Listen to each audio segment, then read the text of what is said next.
বাংলাদেশ অবৈধ সম্পদ অনুসন্ধান শুরুর পর যুক্তরাজ্যে সাইফুজ্জামানের সম্পদের প্রাচুর্যের বিষয় বের হয়ে আসে। দেশটিতে তার ৩ শতাধিক বাড়ি, ফ্ল্যাট ও অ্যাপার্টমেন্ট থাকার তথ্য উঠে আসে নানা প্রতিবেদনে। এসবের মূল্য প্রায় ১৭ কোটি পাউন্ড।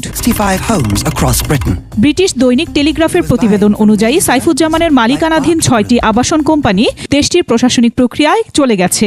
টেলিগ্রাফ বলছে, ব্রিটেনে অর্থ পাচার করে এসব সম্পদ গড়েছেন তিনি। দেনা পরিশোধ করতে আওয়ামী লীগের সাবেক ভূমিমন্ত্রী সাইফুজ্জামান চৌধুরীর সম্পদ বিক্রি করার উদ্যোগ নিয়েছে ব্রিটিশ প্রশাসন। বাংলাদেশ থেকে পাচার করা অর্থ দ্বারা তিনি ৩০০টির বেশি ব্যবসা প্রতিষ্ঠান এবং সম্পত্তি গড়ে তুলেছেন ইংল্যান্ডের বিভিন্ন রাজ্যে। তার মোট সম্পত্তির পরিমাণ ১৭০ মিলিয়ন পাউন্ডেরও বেশি। এটা কিন্তু মার্কিন ডলার নয়, পাউন্ড।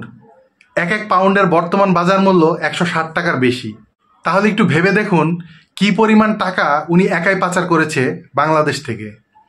উনার মালিকানাধীন প্রায় ২০টি আর্থিক এবং আবাসন খাতকে আয়ত্তে নিয়েছে ব্রিটিশ প্রশাসন এবং এগুলো নিলামে তুলে এগুলো থেকে সংগৃহীত অর্থের মাধ্যমে তার করা বিভিন্ন লোন পরিশোধ করবে ব্রিটিশ প্রশাসন। আওয়ামী লীগের একজন নেতা যদি এত হিউজ পরিমাণ অর্থ পাচার করে থাকে, তাহলে সবাই মিলে বাংলাদেশটাকে কিভাবে ফাঁকা করে দিয়েছে সেটা এখান থেকেই বোঝা যায়।